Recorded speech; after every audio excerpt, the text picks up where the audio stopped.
Hello, and welcome back to The Director's Cut, brought to you by the Directors Guild of America. Please take a second to subscribe to our show wherever you get your podcasts.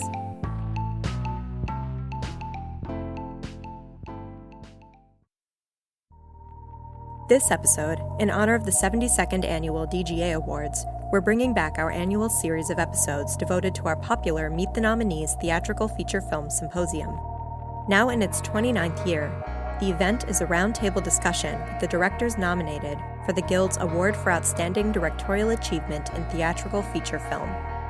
This year's nominees include Bong Joon Ho, the director of Parasite, Sam Mendes, the director of 1917, Martin Scorsese, the director of The Irishman, Quentin Tarantino, the director of Once Upon a Time in Hollywood, and Taika Waititi, the director of Jojo Rabbit. These talented directors were gathered on January 25th at the DGA Theater in Los Angeles, with Mr. Scorsese joining via video from New York, and director Bong accompanied by his translator, Sharon Choi, to discuss the craft of directing and the making of their films with moderator Jeremy Kagan. So please enjoy part 1 of our Meet the Nominees special, and listen to the 5 nominees talk about where they like to be on set when directing, and share details about shooting the openings and closings of their film.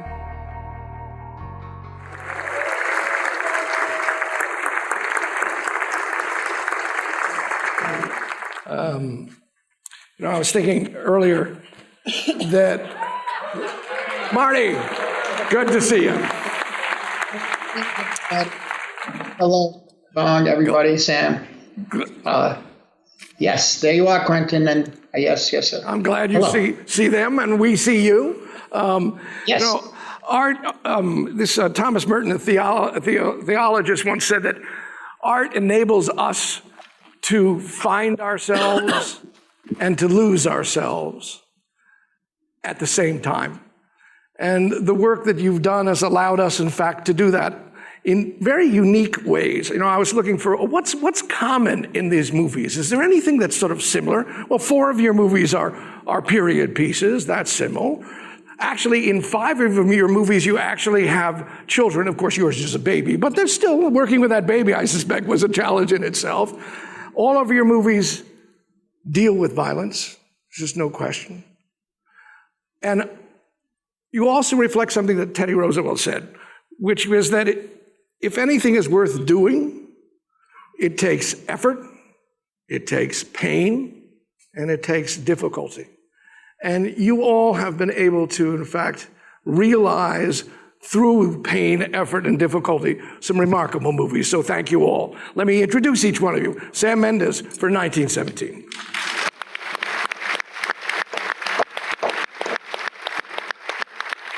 Taika Waititi for Jojo Rabbit.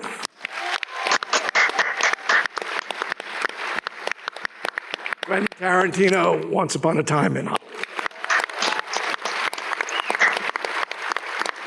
And director Bong Joon Ho for Parasite. How's it said in Korean? 기생충. 기생충 for Parasite. Next to him is his translator, Sharon Choi. Thank you, Sharon, for being here. And Marty, sometimes we're going to look at the monitor over here to our right, and sometimes over there where you might be able to see us. But Marty Scorsese for The Irishman.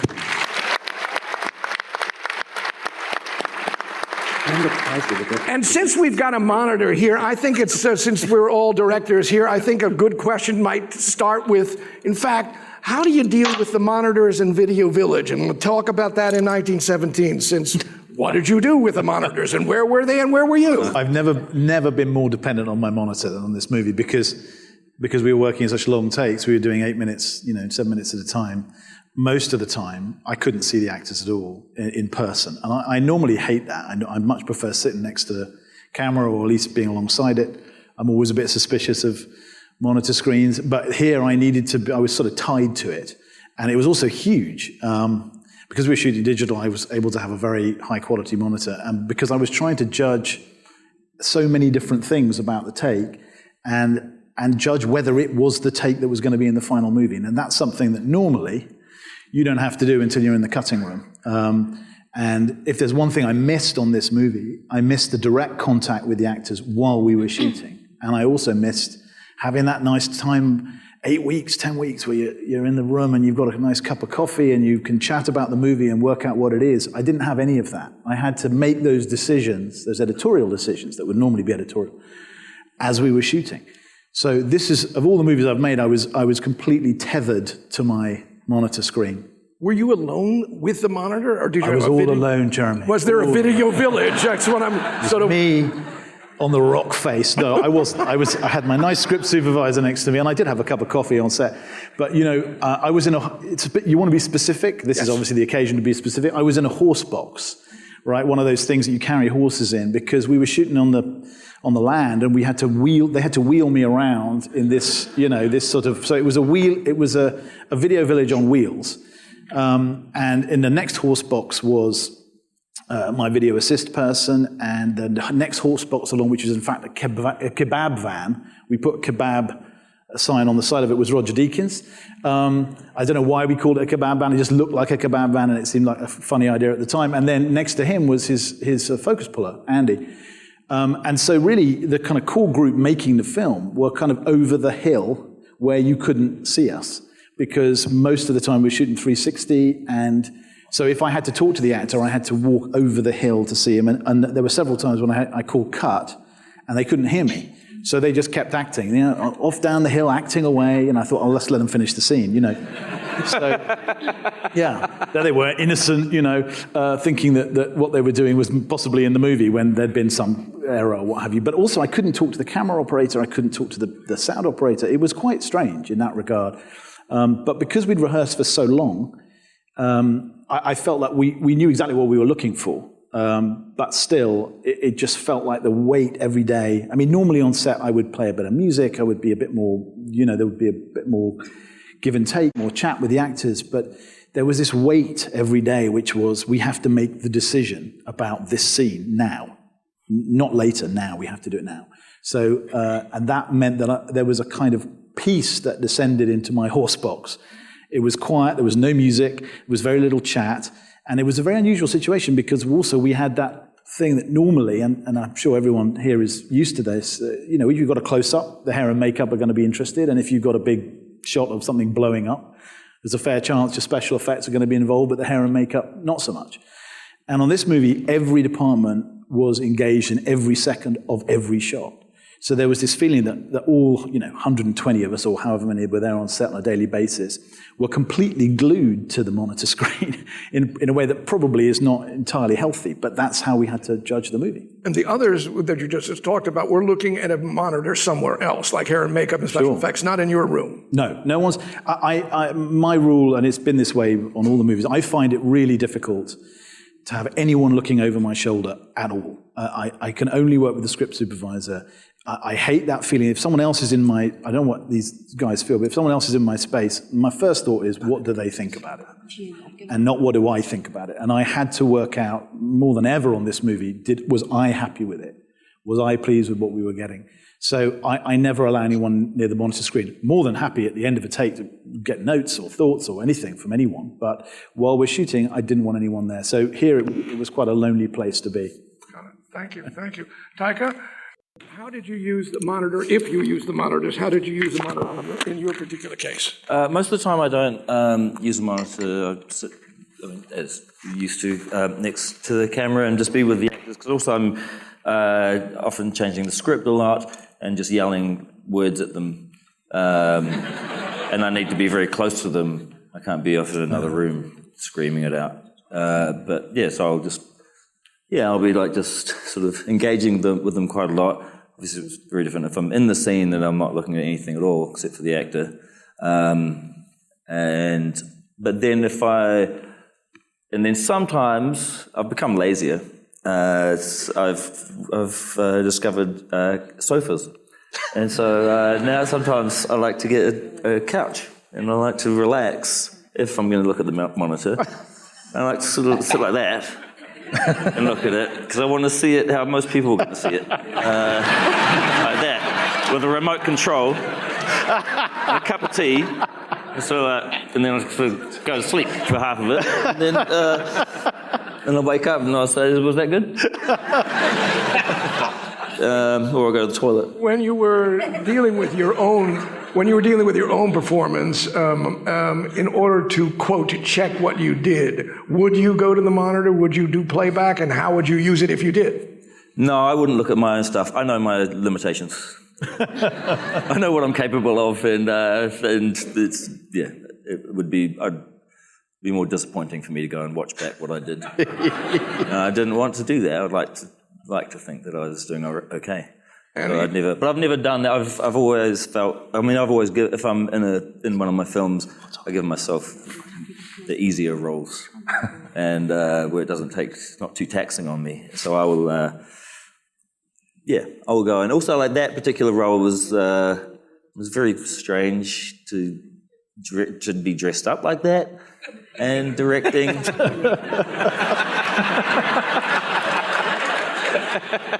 It's not something I recommend doing.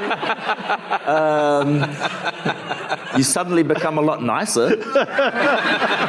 You suddenly, you're a lot nicer to your crew. You overcompensate. You come in and it's like you might say something like, "Okay, you're coming through the door. Yeah, okay, come down there. Say the line. Maybe cross over there." That's not an order. That's a suggestion. You don't have to do it. I'm not telling you what to do. Do you deal with the Video Village? Are there other people by this monitor, and how do you handle it? Sometimes, but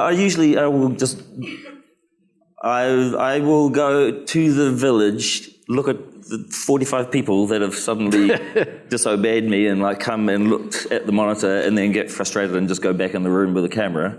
I'm the same. I don't like this feeling of because people will go, "That was good," and I hate that because I don't know if it was good, and then I'll go, "Oh, was it? Okay, maybe it was good," and so I get confused. So I get confused with this when there's too many people around. I didn't have a horse truck, so that's my next. Thank you, Taika. Quentin, monitor on your set, and there are so many sort of moving pieces and particularly moving shots. Where are you with it, and how did you use it? We didn't have a monitor. We don't have a video village or anything like that. We get those little hand ones that you get every once in a while if you're running around doing something, and you'll glance at it every once in a while to make sure the framing hasn't gone completely haywire or something. But I didn't really do any steady cams in this movie, but it's but normally in a big deal Steadicam shot, I'm running with the Steadicam guy. I'm running right with him. I'll have a little thing there, and I glance at it every once in a while, but it's more about just matching his speed and whatever. And I hate playback. And so it's when I get through with one of those shots, I know which, out of 9 shots, I know which one is the one. Without playing back, without watching it during the take to see if the left or the right of the frame does this or that. You just kind of know it. You just feel it. You and the dude, you're connected that way. So in this movie, so we have the little hand ones every once in a while when you absolutely positively need to. But no, there is no video village. There's a chair town. There's a place where we put all the chairs where people get to drink coffee and everything. We have Chair Town. But most of the actors are usually in Chair Town. The producers are in Chair Town. All right. But no video village. Got it. Bong, for you, in terms of video village, or in terms of monitors, how do you use them, if you use them? Actually, I don't know why, but it's strange. In Korean industry, we have an on-set editor in every production. So video release is relatively bigger than 모니터 있고 옆에 바로 비디오 어시스트 옆에 현장 편집하는. So next to the monitor, we have an on-set editor who's constantly editing the footage as we're shooting. 한국인들이 좀 성격이 급해서 그런 면이 있는 것 같아요. I think it's because Koreans are very impatient. 근데 그게 되게 도움이 될 때도 있어요. Sometimes it is helpful, especially with action sequence, but it can be very frustrating because crew members constantly want to check the footage, the actors want to check the tone of their performances, so sometimes I just want to crush that laptop with Final Cut Pro. 근데 저도 많이 의지를 해요. 전반적으로 이제 되게 So overall, I depend on it a lot. I've gotten used to that system and I think it's great, but it doesn't really connect to the final post-production process or the editing. When we're actually trying to edit the film, we start from square one and on-set editing is just for reference as we're shooting. 그래서 비디오 어시스트를 제가 좀 힘들게 하는 면이 있어요. So sometimes the video assistant suffers a little bit because we have to set up another monitor. There will be the video village and then the cinematographer. And next to the cinematographer, I would install a new monitor so that I can look at the monitor, just raise my eyes and look at the actors. So when you position yourself, do you go back and forth between monitor and actors? Where are you? 최대한 배우 가까이 가려고 해요. I try to be close to the actors as possible. Got it. Thank you. Marty, I'm looking at you here, I'm looking at you there. Maybe we can see each other. So monitors with you on this particular picture. How did you handle it, and what do you do with Video Village if you have it? Well, there is a video village. I also, as most of you just said, I don't like too many people in it. I have my script person with me. There are one or two people who come by and start. Maybe I enjoy getting distracted sometimes and having conversations, but I don't like everybody looking at what we're doing. And in this case, because of the amazing amount of computer-generated images and the 3 lenses on each camera and 2 or 3 cameras shooting at one time, so you got 9 lenses, I did tend to stay near the monitors, quite honestly, as much as possible. However, there were, and I don't like it. I don't like it when you say, well, there's a hair and makeup people over there and they have a monitor. And there's another. I'm going on the set. I walk around sometimes and there was a lot of people on this crew because of the CGI, because of the 3 lenses on each camera. There were 9 cameras, most of them. We didn't use all of them all the time, but there was a lot of crew. And I'd walk by sometimes and I'd say, those people are looking at my film. Who are they? I have a private scene going on here. We're improvising something, and this is going on. Who are they? And David Webb, my AD, would tell me, Marty, that's the hair and makeup. Oh yeah, of course. Surprise! One day, it turns out Anya Sparta was on the set watching. I didn't know. So I love her, and so we were talking afterwards. But if I had wanted her to see a scene I was doing, I would have liked to have known. Which scene she was going to be party to in a sense. So, but it was very funny. But I try to control that as much as possible. The thing on this picture, the dialogue scenes usually stood right by the camera or the cameras or the lenses, whatever they were, and I was like an eavesdropper in a sense. I was hanging out with them in a way. Whether it was Catherine Narducci and Joe Pesci or De Niro and Al Pacino, particularly in the scene towards the end of the film where he tells Al that it is what it is. That was a transcendent moment, just standing near them and watching right in front of me. And also the crew felt that. They'd come over to me and said, to be on the set with something like that happen between these 2 acting giants. I don't know. There are people who see it and they're not that impressed. Fine. I'm just saying that I felt something.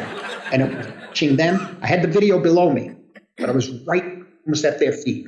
And so for me, because of the CGI and because of makeup and stuff like that, I had to combine both. But I preferred very often, or in these hotel scenes where they're sitting and arguing or they're watching the Cuban Missile Crisis, I'm on the set with them as much as possible. As much as possible.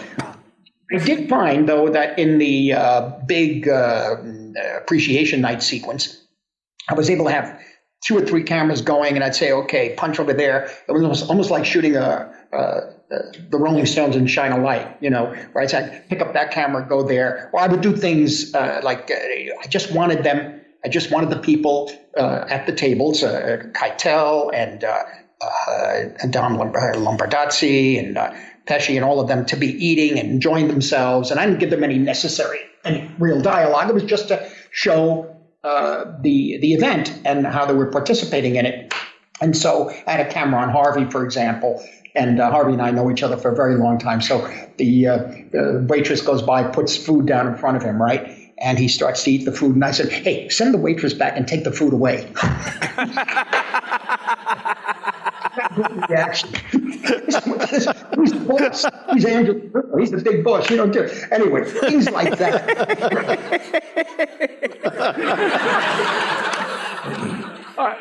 But the other thing was that a couple of times it got to be problematic because there was a big scene where Al Pacino is as Jimmy Hoffa making a big speech, and there were like a couple of hundred guys in this big room, and I decided to stay by the video. The way Al was working was that I just told him, if you feel something, just repeat it. Just keep repeating until you feel right with it. Well, he repeated. And by the time, you couldn't hear cut because all of them were screaming. And I got up, and you know, you have to sometimes at a certain age, you have to be careful of how you expend your energy. And when I went to the room and I looked in, I couldn't get through those people. I couldn't get through. So he must have done the scene 10 times before somebody got a message to stop. That was the thing. That I should not have. I should have been in there. But if I had been in there, it would have been too much smoke. I'd start coughing. You know. Anyway, I found the video very helpful there at that point. But I do find that, and this is a quick story, in Goodfellas, I learned about the seduction and the corruption of the video monitor through Paul Sorvino. It was a scene in Goodfellas towards the end where Ray Liotta goes to him in his luncheonette to ask for help. And he's frying sausages, Paulie. And he looks at him and he says, I can't help you. You're screwed up. I can't. He gives him some money. And I was in the very next room with the video. And I was watching, and medium close-up like this on Paulie Sorvino. And I said, let's do it again. And said, a little more maybe emotional with him, just to show that you're like, he was like your protege, you know? He says, yeah, okay, it does it again. And I went in again. I said, I think a little more, if you can. And he said, Marty, can I make a suggestion? Can you stand here and look at me? And I did, and he was fine. The tears were there. And that's when I realized, don't get lazy. Don't get lazy, you know? Often, though, it's kind of enjoyable because you can actually see the film start to come together, you know. But it's a dangerous thing, those tents, because it cuts you off from the action. It cuts you off from the people and the crew. Granted, I don't like to be on a set where there's too much noise going on with banging and crashing, as I can't take it. So I tend to pull away at that time. But it's a great tool. And like Quentin says, to actually go with the Steadicam guy, go running with him or her, you know what's there, you know. But I find it a great help, but also a great temptation. Got it. Well spoken. And sinful. Well spoken. Well spoken. I want to talk about endings. You know, openings and endings of a movie or any story become, to some degree, some of the most important things that all of us have to deal with. You know, it's been said, if the end is good, all is good. I think I was talking about our own lives, actually, but just talking about movies specifically. So I'd like to talk to you all about how you evolved as directors. In this case, it may be as writer-directors, the ending. Sam, specifically, this moment when he goes through all of the wounded soldiers and then finds the brother and then goes to that tree, that lone tree. And I'm really interested in particularly even that last moment about going to that tree. How did that evolve? What were some of the directorial decisions that came to get it to that place? Well, I actually, when I wrote the script, co-wrote it with Christy, it was a different ending. It was a slightly different ending. He was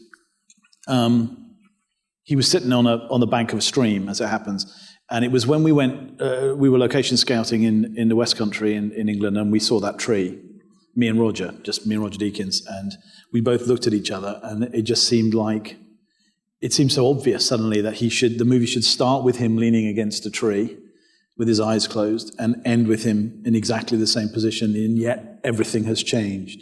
So it just seemed like such an obvious idea. Even many of the good days on set with Roger, you say almost nothing because you're so in tune, and we made, I don't know, 4 or 5 movies together. You're so in tune that you don't really need to talk very much, and that was one of those nice moments. And I went and stood underneath the tree on my own, and it just, it sounds ridiculous, but it felt magic. And so for me, that kind of was an example of the landscape of the movie talking back. But, I think it also, you have to go back. A lot of the reason I wrote this movie in the first place was because the experience I had on the 2 Bond movies of being in the room with the writers with a blank page gave me the courage to do it myself. But you talk about endings and how, if the ending's right, then everything's right. Well, I had the experience on the second Bond movie of not having an ending when I started shooting.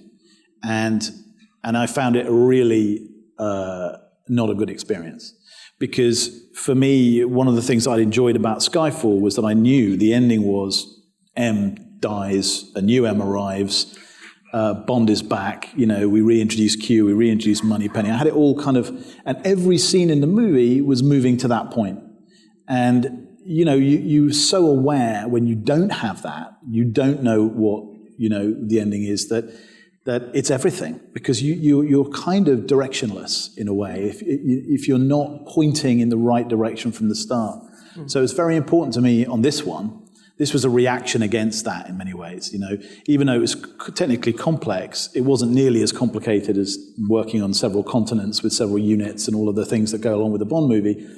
The choice, in a way, you could read the choice to just be in one single continuous shot, or the appearance of that, to be a reaction against multi-camera shoots, multiple units, and all of those things. So even though it was complicated, it seems so simple in its shape and form compared to doing a thundering great franchise film. So, yeah, I felt like, and I think of the movies that the other guys have done, that are here today, and I think the endings are all just unbelievably memorable.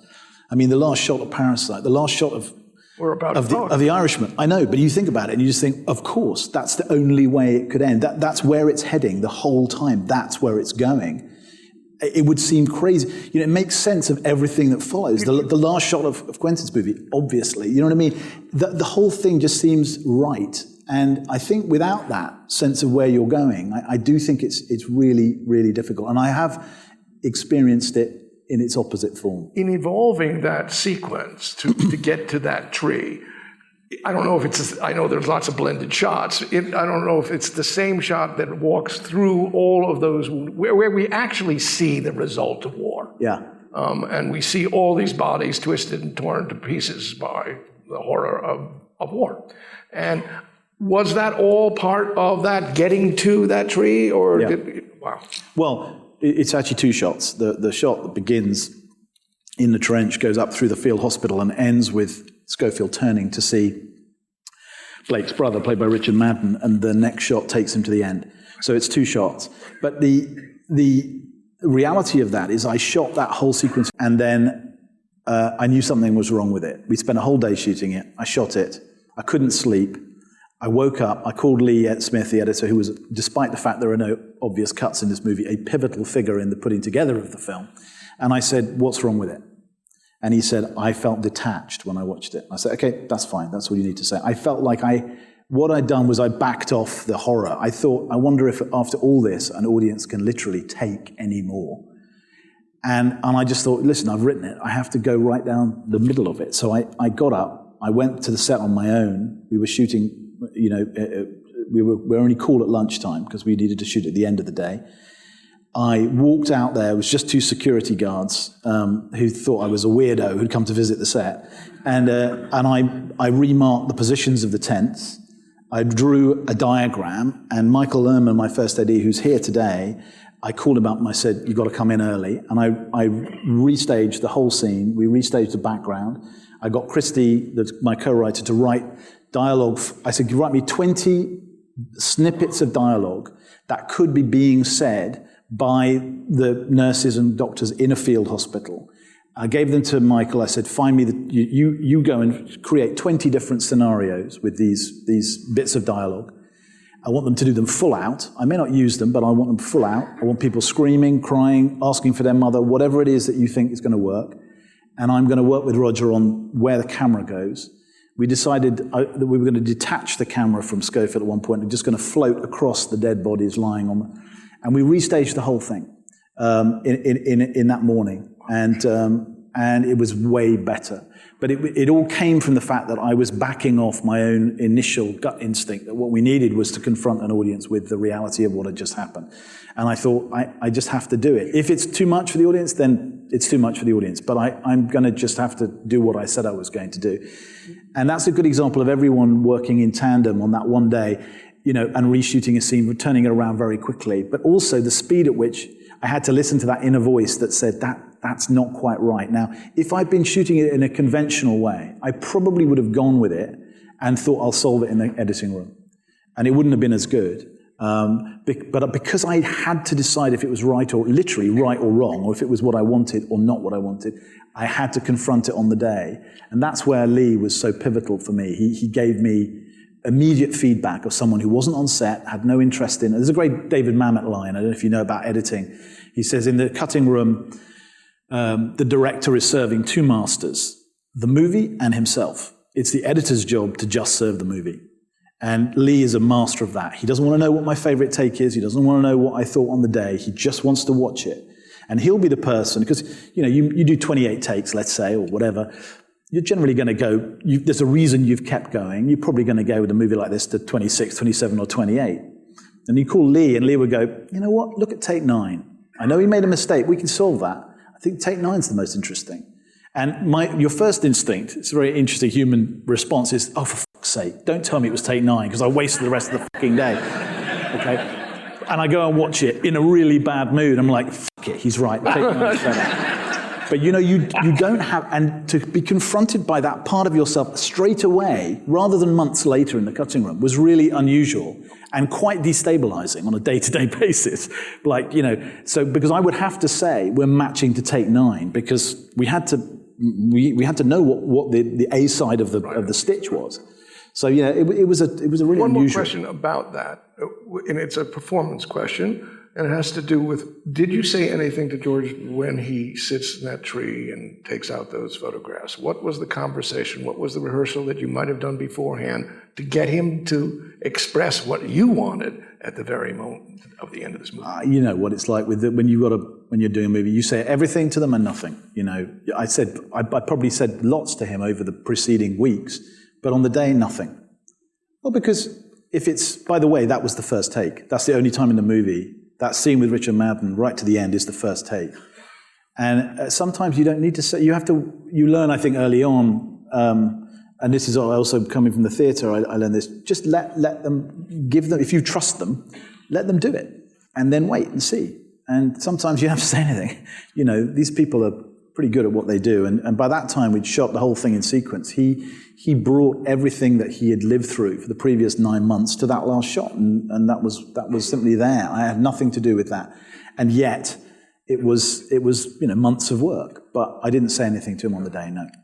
Taika, thank you very much. Taika, the end of your movie, the dancing, the choice of actually what would be, in fact, your very last shot, but that very end as they go out the door and this dance. Can you talk about how it evolved, either through you as director, talking to the writer yourself, or how it evolved? Well, that was there from the very first draft. The idea. Usually, when I'm writing, I usually will start with the end.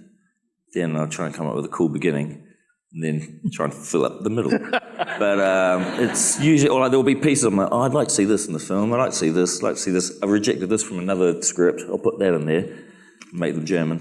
And, and then just sort of figure it out. It's not often that I have like a very clear idea, it's usually sort of finding it as I write, but I usually will know how I want it to end, and that was I was very clear right from the beginning. I wrote it in 2011, and even then I knew I wanted them to be on the street dancing, and I wrote Heroes into that moment as well. Right, the song as well. Then. Yep. Mm-hmm.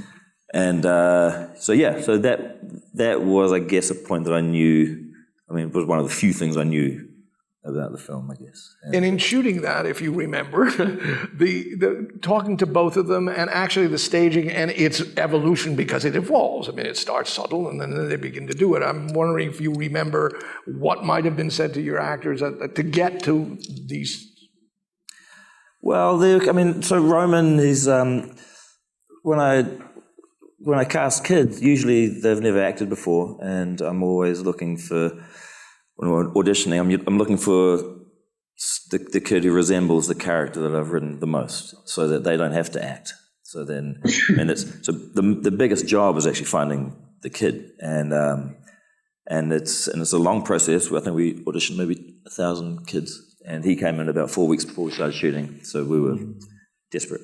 And but he just sort of swooped in. It just happened on every movie. On my second film, Boy, we found that kid. He's incredible, and that was 3 days before we started shooting. He's wonderful. We swapped him out. I just made a decision, which was heartbreaking and brutal, but also it was necessary.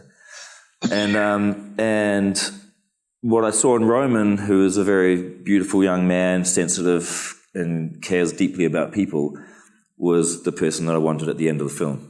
So if I knew that I could find that kid, then all I had to do was sort of like put this sort of facade over the top of him, this indoctrinated kid who was obsessed with fascism, and sort of start the film with that and then strip it away as we get towards the end of the film. And with Thomasin, she's a very accomplished actor, who's very smart and got it. With her, I didn't give her any sort of real background. I knew she was going to do the necessary research.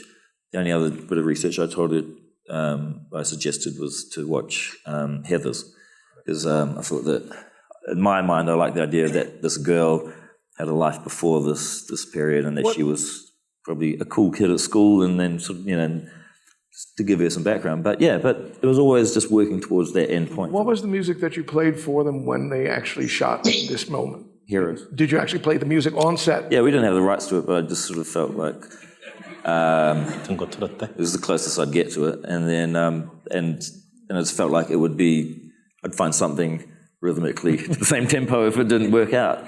But yeah, it felt very special to me, that song and that moment, and it sat with me for 6 or 7 years, and I thought, I won't back out. The moves that both of the kids do, particularly Roman's move with his neck and all that head. Oh, neither of them can dance. Neither of them can dance. They're terrible.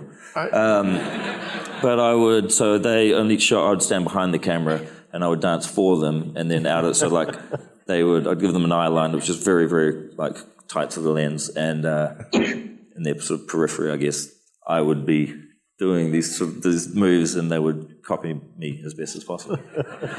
So I wouldn't like put them opposite each other. Oh no. Wow, thank you. Quentin, you have 2 endings. Yeah. You have that phenomenal sort of, if you will, crane shot that is part of the story of connecting those houses. But you also have a black and white advertisement for a fabulous red apple cigarette as well. Yeah. So I'm interested in that evolution for you as a director and how you did both of those scenes. Well, the thing about it was interesting. I think since the 2000s, I didn't do this in the 90s, but since the 2000s, I don't shoot my movies necessarily in order, not in this religious way, but, we try to do most of the stuff that's in the first part of the movie in the first part of the shoot, and most of the stuff that's in the second part of the movie in the second part of the shoot. But maybe not that crane shot that we did that ends the movie, but the whole climax per se, when the killers come into the house and everything. I always try to leave the ending for the last thing that we shoot. Basically, because I don't really write these blueprints. I don't write a blueprint for a movie and then we go and do the blueprint. I write this cockamamie novel that there's no way all this shit is going to be in the movie. I put scenes in the script that I know will never make the movie, all right? But I like them, and the actors like them, and well, hell, I have the money. Why don't I actually just shoot it, all right? You never know. If I'm lucky enough to have the time and whatever, then go all the way. Put this material on film. But I know that can never, I mean, with the Irishman, it'd be okay, all right? But I had a limit. And so,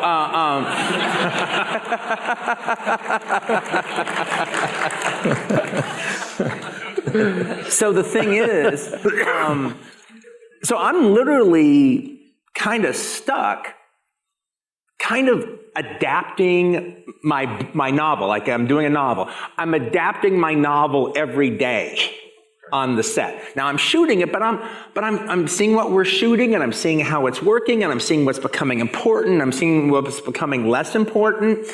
And the reason I'm doing all that, I'm like, okay, well, this won't really make it, but hey, this is actually, I never would have guessed that this would make it. But this is really powerful. This is really strong. And then maybe that character who wasn't so important to me in the script has like risen and has become more important during the course of the shooting. Or just because of the fabric, the way you're putting the fabric together. You're learning what your movie truly is. And so consequently, by the time we get to the end, after I've shot the whole rest of the movie, I have a pretty good idea what I'm going to do. And so now I kind of know what the movie needs. And maybe I think, and I'm sure I always think that the movie needs more at the ending when I'm writing it. But at a certain point, I know how much movie I have. I know how much movie there is, how much movie the audience has watched up in this point. So I know, do we need to bear down and get really into it? Or no, just wrap it up, man. Or any version in between. And so in the case of this, I think I had a much more elaborate version of the big action sequence that happens in the that it's in the house. I mean, even to the degree that I think Brad and Austin, who played Tex Watson, kind of even like had there was even a choreographed fight that they did and everything. And then all of a sudden, I show up on the set and I'm like, we don't need any of that. And it wasn't probably my best day as a director, for the simple fact that I didn't walk Brad through the fact that I've changed my mind. I just changed my mind and dared him to disagree with it. Which, as like time went on, I was like, I should have like walked him through this a little bit more, all right, rather than just like, no, we're doing it this way. And the whole crew was like a little bit surprised, and And all of a sudden, it just became, no, this is a sequence I want to do later in the editing room. And so it just became about little pieces. Boom, boom, boom, boom, boom, boom, boom. And it was just us hopping around. And there's also the kind of like we've been shooting for a long time. So now you also have this energy of you want to get it done now. But that's a good kind of energy. That's a really exciting kind of energy when you finally harness it. And so rather than things being more elaborate, it was much more shot.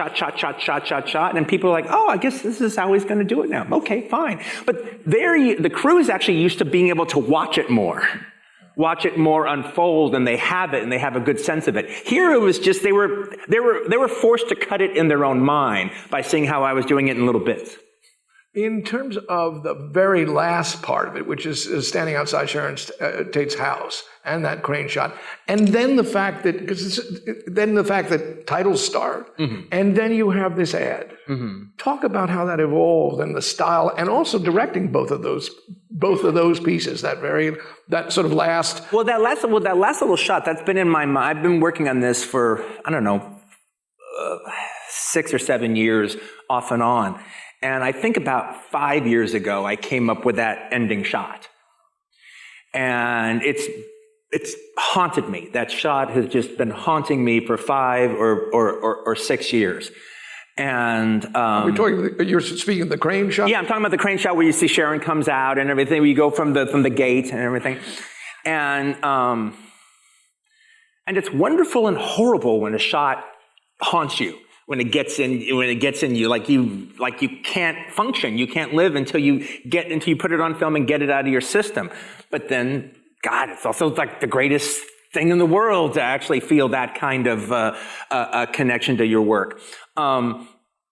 And I didn't know if we were ever going to be able to do it. I mean, we had to find the two houses. I didn't even write it in a way that like makes a lot of physiological sense that the houses would be able to do all the things I wanted them to be able to do. But then we found it. And actually it was my first AD who's out here who found it with Bob Richardson.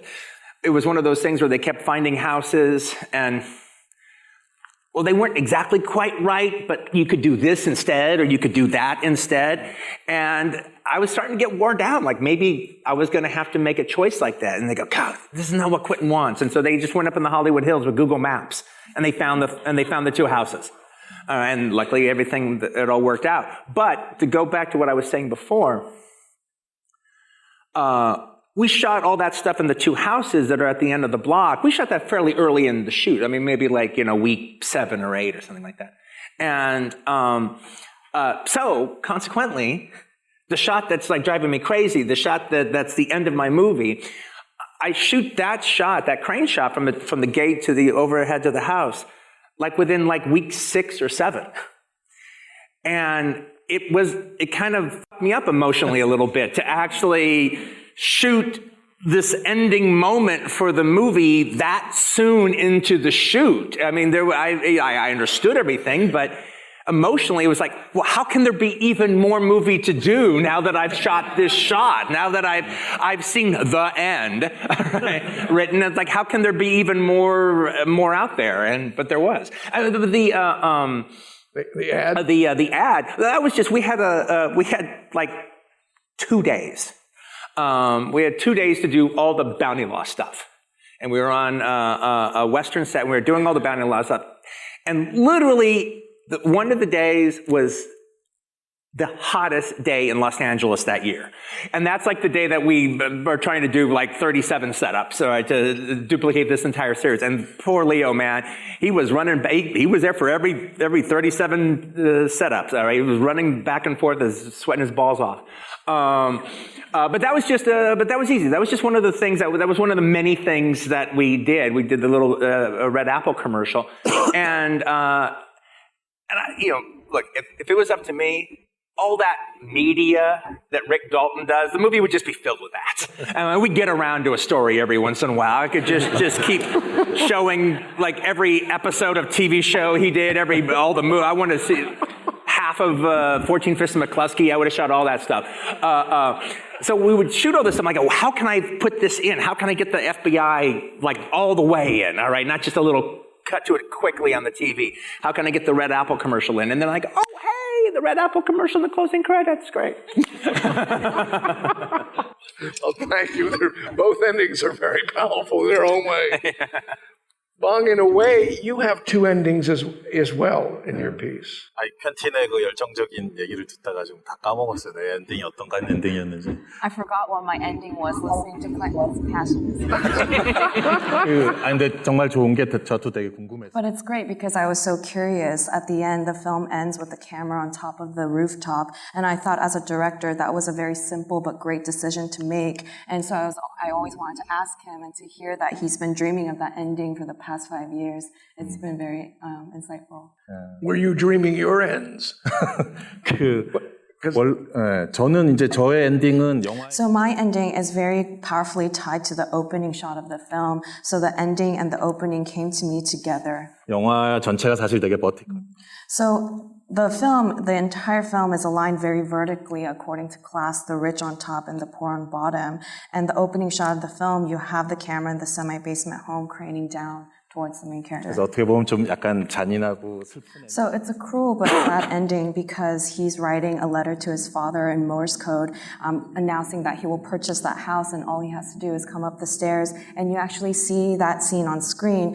Under broad daylight, they meet together and they share a hug, and then it cuts right to the boy in that dark small room in a winter night, and it cranes down on his face. 그 부잣집에서 그 아버지.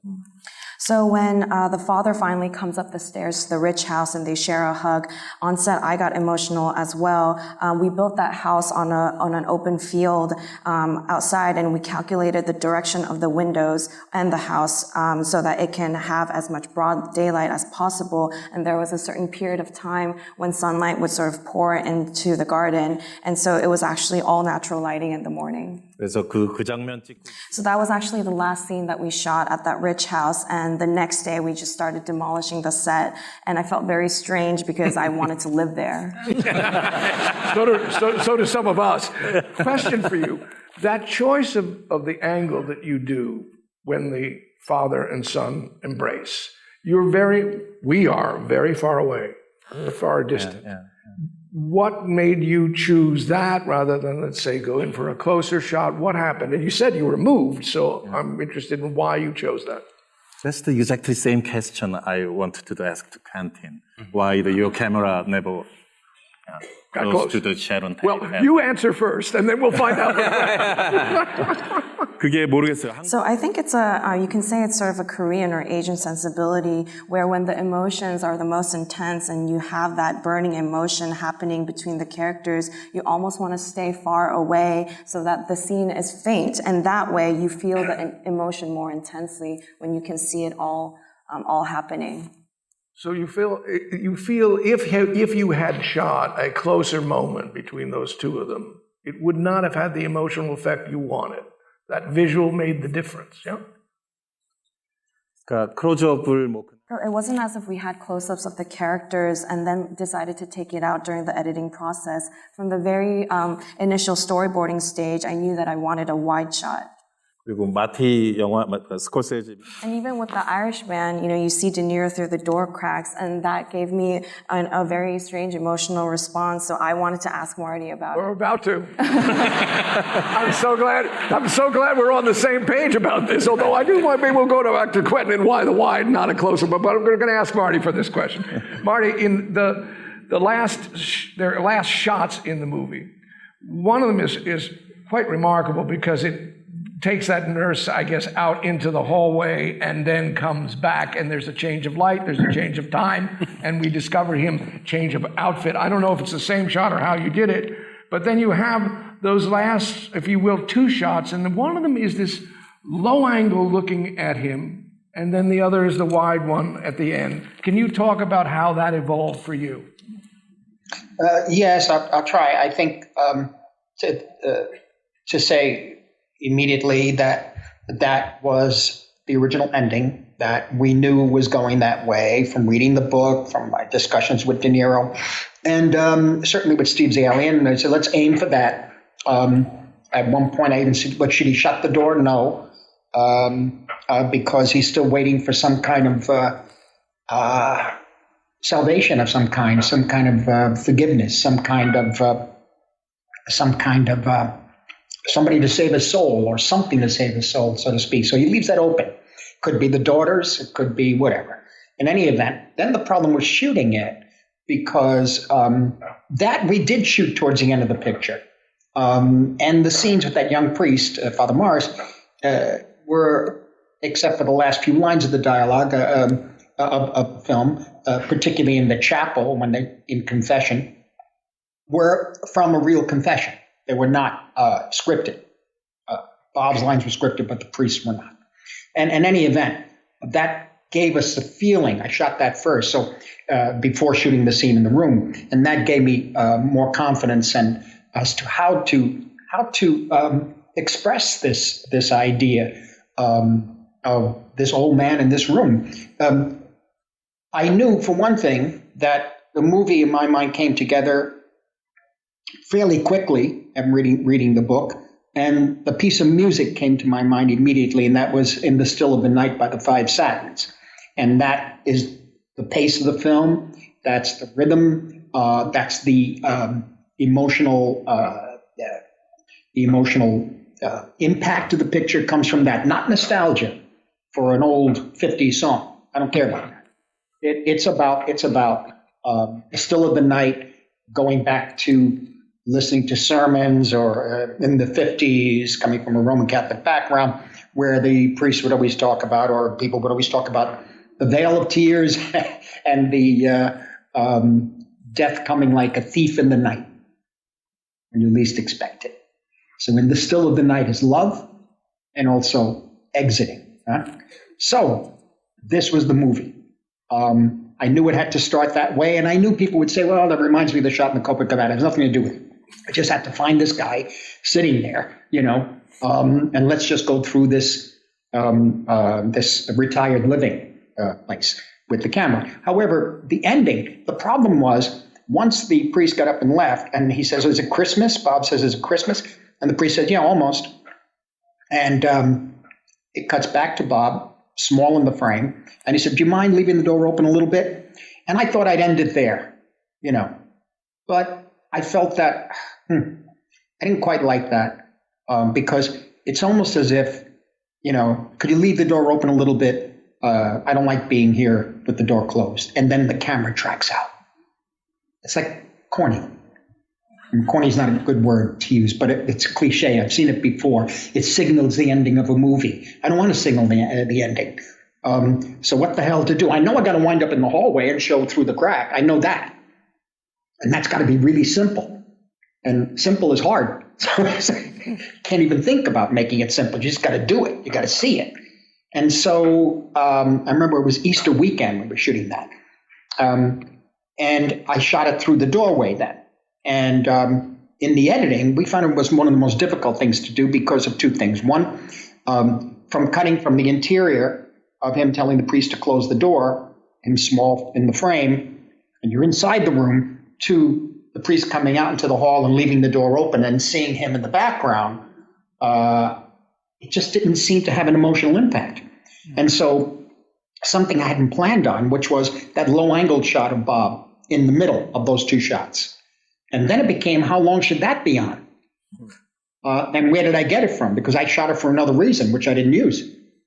And I tried again pulling that shot out of the close-up of Bob between the two wide shots, and it didn't have the emotional impact. And then we found the right beat, the amount of time that should be on. And then I said, okay, then we were fine. The bigger problem became when to start the music, because it was obvious. In the still of the night begins the movie, it ends the movie. Again, cliche. All right, so how does it end the movie without being cliche?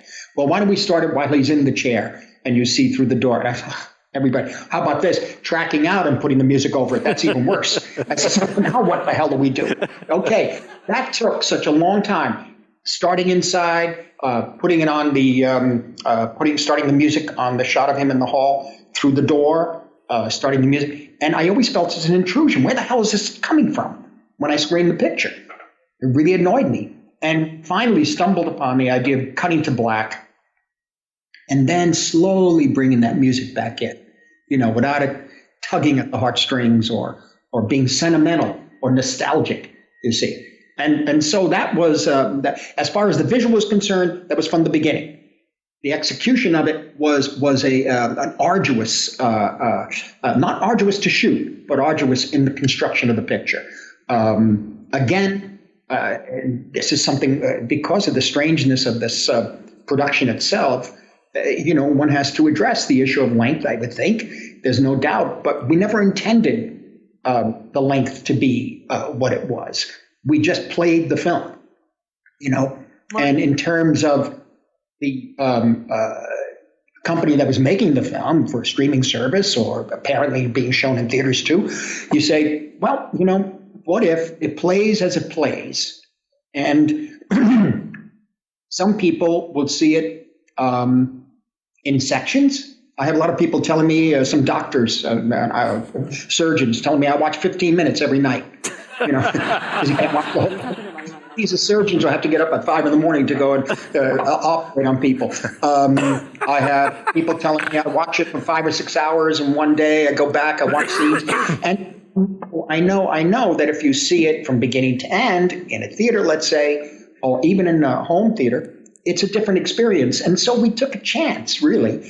And the only way that guided me through this mystery of making this film was the projection of the film itself. I didn't show it to many people. only a few people. I had to feel right about it. And I figured, well, this may be I got to say, it may be your last chance, man. Just go with what you feel in your heart. And if it plays for you, and if there are a couple of people around who say, Marty, this or that, and you take that into consideration, fine. But as a last chance, so to speak, you say, I pour it all in. What can I do? Everything goes on the table. You just, gamble it all. And it might play, Jeremy, for different venues. I don't know that. So it's experimental in that way. And having said that, knowing that we're going to end with an old man in an old age home with the door open, you see this guy in there, and this guy who's had a pretty horrific life. It's a hell of a chance. Technical question. Right before that shot, there is the shot that takes you into the hallway and then takes you back. Was that one shot, or how was it evolved?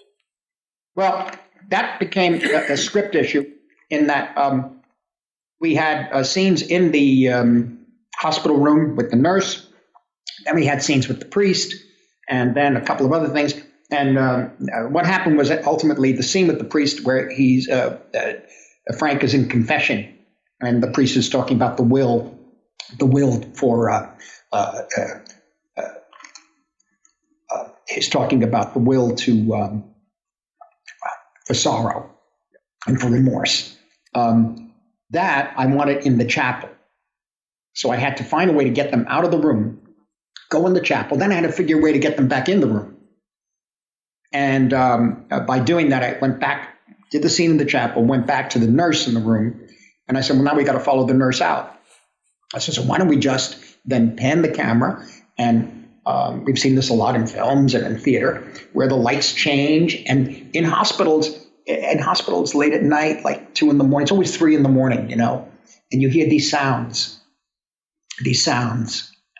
shuffling the feet, people, and there's a mood and an atmosphere that is very, very special.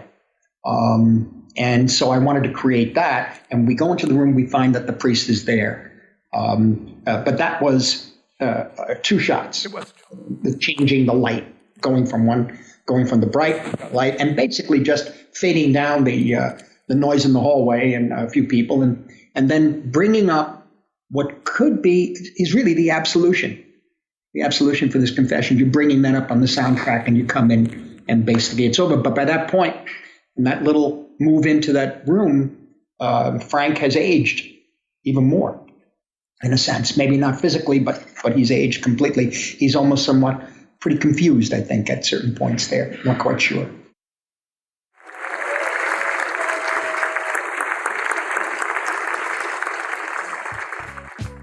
We hope you enjoyed listening to part 1 of this exclusive discussion. You can watch the full video of the Theatrical Feature Film Symposium on our website at dga.org/events. And be sure to download next week's episode, where our 5 theatrical feature film nominees will continue their discussion. Past episodes of The Director's Cut are available wherever you listen to podcasts, and be sure to subscribe, rate, and review. We'd love to hear your feedback, and you can help fellow cinephiles find the show. Thanks for listening, and we'll see you next time. This podcast is produced by the Directors Guild of America. Music is by Dan Wally.